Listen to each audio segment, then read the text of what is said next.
ನೀವು ಕೂಡ ಉಪವಾಸ ಖಂಡಿತವಾಗಿ ಕೂತ್ಕೊಂಡಿದ್ದೇನೆ.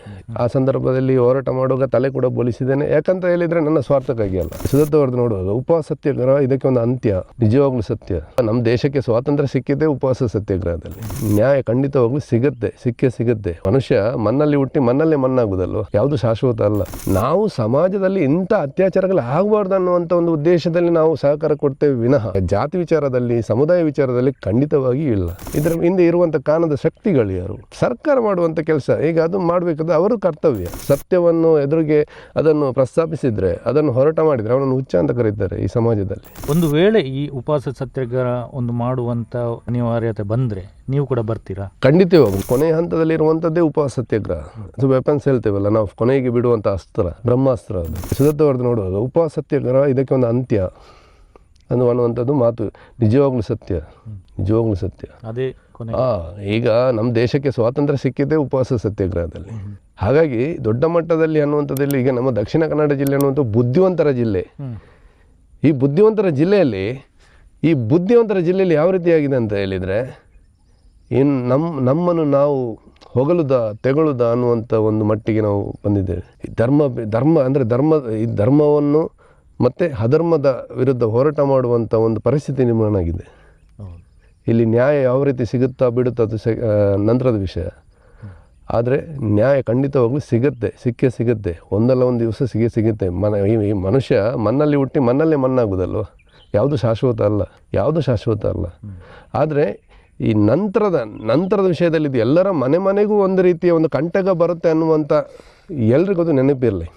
ಇದನ್ನು ನಾವು ಹೀಗೆ ಬಿಟ್ಟರೆ, ಈ ಶೋಷಿತ ಈಗ ವರ್ಗದವರು ಯಾರೇ ಇರಲಿ, ಅಥವಾ ನಾವು ಶೋಷಿತ ಆಗದೇ ಇದ್ದವರು ಇರಲಿ, ಇನ್ನೊಂದು ಕುಟುಂಬದಲ್ಲಿ ಆಯ್ತಂತ, ಒಂದು ಮನೆಯಲ್ಲಿ ಆಯ್ತಂತ ಹೇಳಿದರೆ ನಾವು ಸುಮ್ಮನೆ ಕೂತ್ಕೊಂಡೆ, ನಾಳೆ ಅದೇ ಮನೆಗೆ ನಮ್ಮ ಬೆಂಕಿ ಬೀಳ್ಬೋದು, ಅದೇ ಮನೆಯಲ್ಲಿ ಅತ್ಯಾಚಾರ ಆಗ್ಬೋದು. ಹಾಗಾಗಿ ನಾವು ಸಮಾಜದಲ್ಲಿ ಇಂಥ ಅತ್ಯಾಚಾರಗಳು ಆಗಬಾರ್ದು ಅನ್ನುವಂಥ ಒಂದು ಉದ್ದೇಶದಲ್ಲಿ ನಾವು ಸಹಕಾರ ಕೊಡ್ತೇವೆ ವಿನಃ ನಮ್ಮ ವೈಯಕ್ತಿಕವಾಗಿ ದ್ವೇಷ ಜಾತಿ ವಿಚಾರದಲ್ಲಿ, ಸಮುದಾಯ ವಿಚಾರದಲ್ಲಿ ಖಂಡಿತವಾಗಿ ಇಲ್ಲ. ಇದು 100% ಸತ್ಯ. ಇಷ್ಟು ಹೋರಾಟಗಾರನನ್ನು ತಡೆ ಹಿಡಿಯುವಂಥ ಕೆಲಸ ಮಾಡುವಂಥ ಒಂದು ಈ ನೀತಿ ಇದೆಯಲ್ಲ, ಇದು ಯಾರಿಂದ ಮಾಡ್ತಾ ಇರೋದು? ಇದರ ಹಿಂದೆ ಇರುವಂಥ ಕಾರಣದ ಶಕ್ತಿಗಳು ಯಾರು? ಅದನ್ನು ಸರ್ಕಾರ ಮಾಡುವಂಥ ಕೆಲಸ. ಈಗ ಅದು ಮಾಡಬೇಕಾದ್ರೆ ಅವರು ಕರ್ತವ್ಯ. ಏಕಾಂತದಲ್ಲಿ ಧ್ಯಾನ ಮಾಡುವಾಗ ಅಲ್ಲಿ ನಾವು ಪ್ರಕೃತಿಯನ್ನು ಯಾವ ರೀತಿ ನೋಡ್ತೇವೆ ಅಂತ ಹೇಳಿದರೆ, ಶೂನ್ಯವಾಗಿ ನೋಡ್ತೇವೆ, ಏನೂ ಇಲ್ಲ, ಮನುಷ್ಯ ನಶ್ವರ. ಹಾಗಾಗಿ ಈ ಉಪವಾಸ ಅನ್ನುವಂಥದ್ದು ಹಾಗೆ. ಅದರಲ್ಲಿ ಸಿಗುವಂಥ ಒಂದು ಏಕಾಂತ ಅಂದರೆ ನೀವು ಸಮಾನವಾಗಿ ಕಾಣುವಂಥ ಒಂದು, ಅದರಲ್ಲಿ ಯಾವ ಉಪವಾಸ ಸತ್ಯಾಗ್ರಹದಲ್ಲಿ ಎಲ್ಲವೂ ಅದರಲ್ಲಿ ಅಡಗಿದೆ. ನೀವು ಕೂಡ ಉಪವಾಸ ಖಂಡಿತವಾಗಿ ಕೂತ್ಕೊಂಡಿದ್ದೇನೆ.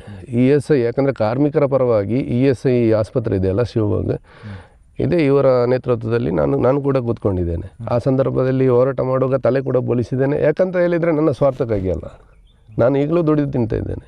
ಹಾಗಾಗಿ ಅದರಲ್ಲಿ ಏನೋ ಒಂಥರ ನಮಗೆ ಒಂದು ಆತ್ಮತೃಪ್ತಿ. ನಾನು ಇಷ್ಟೊಂದಾದರೂ ಒಂದು ಒಳ್ಳೆ ಕೆಲಸ ಮಾಡಿದ್ದೇನಲ್ಲ, ಸಾಕು ನನಗೆ, ಜೀವನ ಸಾಕು ನನಗೆ. ಇಂಥ ಅಪ್ರಾಮಾಣಿಕ ಕೆಲಸ ನನಗೆ ಬೇಡ. ನನಗೆ ದುಡಿದು ತಿನ್ನುವಂಥ ಶಕ್ತಿ ಇದೆ, ದೇವರ ಅಂತ ಒಂದು ಶಕ್ತಿ ಕೊಟ್ಟಿದ್ದಾರೆ, ದೇವರ ಮೇಲೆ ನಂಬಿಕೆ ಇದೆ. ನನಗೆ ತಂದೆ ತಾಯಿಯವರು ನನಗೆ ಒಳ್ಳೆ ಸಂಸ್ಕಾರ ಕಲಿಸಿದ್ದಾರೆ. ನನಗೆ ಕೂಡ ಮದುವೆ ಆಗಿದೆ, ಮಕ್ಕಳಿದ್ದಾರೆ, ನನಗೂ ಕೂಡ ಒಂದು ಸಂಸಾರ ಉಂಟು. ಆದರೆ ಸಮಾಜದಲ್ಲಿ ಆಗುವಂಥ ಒಂದು ಹೋಗುವಂಥ ಅನ್ಯಾಯಗಳನ್ನು ನೋಡುವಾಗ ನಮಗೆ ಒಂಥರ ಬೇಸರ ಆಗುತ್ತೆ. ಆದರೆ ನಮಗೆ ಅದನ್ನು ಎದುರಿಸುವ ಶಕ್ತಿ ಅಂದರೆ ಇವತ್ತು ನೋಡಿ, ಒಬ್ಬ ಸತ್ಯವನ್ನು ಎದುರಿಗೆ ಅದನ್ನು ಪ್ರಸ್ತಾಪಿಸಿದರೆ, ಅದನ್ನು ಹೋರಾಟ ಮಾಡಿದರೆ ಅವನನ್ನು ಹುಚ್ಚ ಅಂತ ಕರೀತಾರೆ ಈ ಸಮಾಜದಲ್ಲಿ. ಹಾಗಾಗಿ ನಾನು ಹೇಳೋದು, ಎಲ್ಲ ಸಮಸ್ತ ನಾಗರಿಕರು, ಸಾರ್ವಜನಿಕರು, ಈ ದೇಶದ ಸಮರ್ಥ ದೇಶದ ಎಲ್ಲ ಪ್ರಜೆಗಳು ಒಟ್ಟಾಗಿ ಈ ನಮ್ಮ ದಕ್ಷಿಣ ಕನ್ನಡ ಜಿಲ್ಲೆ ಅಂತ ಹೇಳೋದಿಲ್ಲ, ಎಲ್ಲ ರಾಜ್ಯಗಳಲ್ಲಿ, ಎಲ್ಲ ಜಿಲ್ಲೆಗಳಲ್ಲಿ, ಎಲ್ಲ ಇದರಲ್ಲಿ ಆಗುವಂಥದ್ದು ಇಂಥದೇ ಒಂದು ಘಟನೆಗಳು. ಅದು ಹೇಗೆ ಕಾರಣ ಅಂತೇಳಿದರೆ, ಎಲ್ಲ ಸಾರ್ವಜನಿಕರು ಮತ್ತು ಸಮಸ್ತ ಈ ನಾಗರಿಕರು ಇದಕ್ಕೆ ವಾಯ್ಸ್ ನೀಡೋದಿಲ್ಲ. ಈಗ ಮುಖ್ಯವಾಗಿ ನಮಗೆ ಕೊಟ್ಟಿರುವಂಥ ವಾಕ್ ಸ್ವಾತಂತ್ರ್ಯವನ್ನು ಸ್ವತಂತ್ರವಾಗಿ ನಾವು ಅದನ್ನು ಹಕ್ಕು ಮಂಡಿಸಬೇಕು, ಮುಕ್ತವಾಗಿ. ಎಲ್ರಿಗೂ ಹಕ್ಕಿದೆ. ಅದು ಧರ್ಮಸ್ಥಳದಲ್ಲಿ ಸೌಜನ್ಯಗೆ ಮತ್ತು ಅಲ್ಲಿ ನಡೆದಿರುವಂಥ ಹತ್ಯಾಕಾಂಡ, ಬೂಕಬೆಳಿಕೆ, ಎಲ್ಲದರ ಬಗ್ಗೆ ನ್ಯಾಯ ಸಿಗಬೇಕಿದ್ರೆ ಉಪವಾಸ ಸತ್ಯಾಗ್ರಹ ಕೊನೆಯ ದಾರಿ. ಹೋರಾಟಕ್ಕೆ ನ್ಯಾಯ ಸಿಗಬೇಕಾದ್ರೆ ಉಪವಾಸ ಸತ್ಯಾಗ್ರಹವೇ ಅಂತಿಮ ಅಂತ ಈಗ ಸುಧಾತ ಜೈನ್ರವರು ಹೇಳಿದ್ದಾರೆ. ಒಂದು ವೇಳೆ ಈ ಉಪವಾಸ ಸತ್ಯಾಗ್ರಹ ಒಂದು ಮಾಡುವಂಥ ಒಂದು ಕಾರ್ಯಕ್ರಮ ಅನಿವಾರ್ಯತೆ ಬಂದರೆ ನೀವು ಕೂಡ ಬರ್ತೀರಾ? ಖಂಡಿತವಾಗಲು ಇವತ್ತು ನಾವು ಹೋರಾಟ ಮಾಡೋದು ಈಗ ಸಮಾಜ ಈಗ ಹೋರಾಟ ಮಾಡೋದು ಈಗ ನಾವು ಆಗಿರುವಂಥ ಒಂದು ಅನ್ಯಾಯದ ವಿರುದ್ಧ ಹೋರಾಟ ಮಾಡುವಾಗ ಅಲ್ಲಿ ಯಾವುದು ನಮಗೆ ಯಾವ ವ್ಯಕ್ತಿಗಳು ನಮಗೆ ಸಂಬಂಧ ಪಡೋದಿಲ್ಲ. ಆ ನ್ಯಾಯ ಸಿಗಬೇಕಾದ್ರೆ ಈ ಒಂದು ಹಂತದಲ್ಲಿ ನಾನು ಹೇಳಿದ ಹಂತದಲ್ಲಿ ಕೊನೆಯ ಹಂತದಲ್ಲಿರುವಂಥದ್ದೇ ಉಪವಾಸ ಸತ್ಯಾಗ್ರಹ. ಅದು ವೆಪನ್ಸ್ ಹೇಳ್ತೇವಲ್ಲ ನಾವು, ಕೊನೆಗೆ ಬಿಡುವಂಥ ಅಸ್ತ್ರ, ಬ್ರಹ್ಮಾಸ್ತ್ರ. ಇದು ಸುಳ್ಳಲ್ಲ, ಸತ್ಯ ಇದು. ಅಂಥ ಸಂದರ್ಭ ಬರಬಾರ್ದು. ನಾನು ಹೇಳೋದು ಅದಕ್ಕಿಂತ ಮುಂಚೆ ಆಗಬೇಕು, ಅದಕ್ಕಿಂತ ಮುಂಚೆ ಆಗಬೇಕಂತ ಹೇಳಬೇಕು. ಅಂದರೆ ಇದು ಕೊನೆಯ ಅಸ್ತ್ರ. ಒಂದು ವೇಳೆ ಇದು ಸಮಾಜ ಇದಕ್ಕೆ ಎಲ್ಲರೂ ಒಟ್ಟಾಗಿ ಇದಕ್ಕೆ ನಿಂತರೆ ಸರ್ಕಾರ ಯಾವ ರೀತಿ ಇದಕ್ಕೆ ಉತ್ತರ ಕೊಡ್ತದೆ? ಎಷ್ಟು ಸರ್ಕಾರಿ ಆಸ್ಪತ್ರೆಗಳು ನಿರ್ಮಾಣ ಮಾಡುತ್ತೆ? ಅಂದರೆ ನೀವು ಹೇಳೋದು ಒಂದು ಗಡುವು ಕೊಡಬೇಕು. ಗಡುವು ಕೊಡಬೇಕು ಇದಕ್ಕೆ. ನಮಗೆ ಯಾರಂತ ವ್ಯಕ್ತಿ ಯಾರನ್ನು ನಾವು ಅಂಥವ್ರು ಇಂಥವ್ರು ಅಂತ ಹೇಳೋದಿಲ್ಲ. ನಮಗೆ ನ್ಯಾಯ ಸಿಗಬೇಕು. ಏನೆಲ್ಲ ಯಾರ್ಯಾರು ದಾಖಲೆ ಕೊಟ್ಟಿದ್ದಾರ ಆ ದಾಖಲೆ ಪ್ರತಿಯನ್ನು ಇಟ್ಕೊಂಡು ಆ ದಾಖಲೆ ಅನ್ನೋದು ನೀವು ಅದನ್ನು ಪರಿಶೀಲನೆ ಮಾಡಿ ಅದಕ್ಕೆ ಬೇಕಿರುವಂಥ ಎಂಥ ವ್ಯವಸ್ಥೆಯನ್ನು ಮಾಡಿ ಅಲ್ಲಿ ತಪ್ಪು ಯಾರು ಸರಿ ಅನ್ನುವಂಥದ್ದು ಕಾನೂನು ಕ್ರಮ ತಗೊಂಡು ನ್ಯಾಯಯುತವಾಗಿ ಒಂದು ನ್ಯಾಯ ಕೊಡಿಸುವಂಥ ಕೆಲಸ ಮಾಡಬೇಕು ಸರ್ಕಾರ. ಒತ್ತಡ ಮಾಡುವುದೇ ನಾವು ಸರ್ಕಾರ.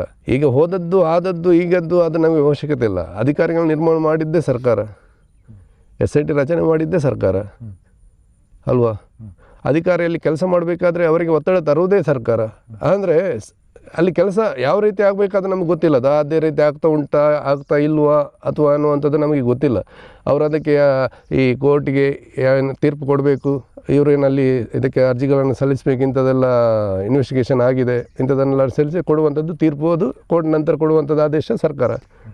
ಇದೆಲ್ಲ ಆಗಬೇಕಿರುವಂಥದ್ದು ಎಲ್ಲ ಸರ್ಕಾರದ ನೀತಿ. ನಾವು ಒತ್ತಡ ಹಾಕಬೇಕಷ್ಟೇ.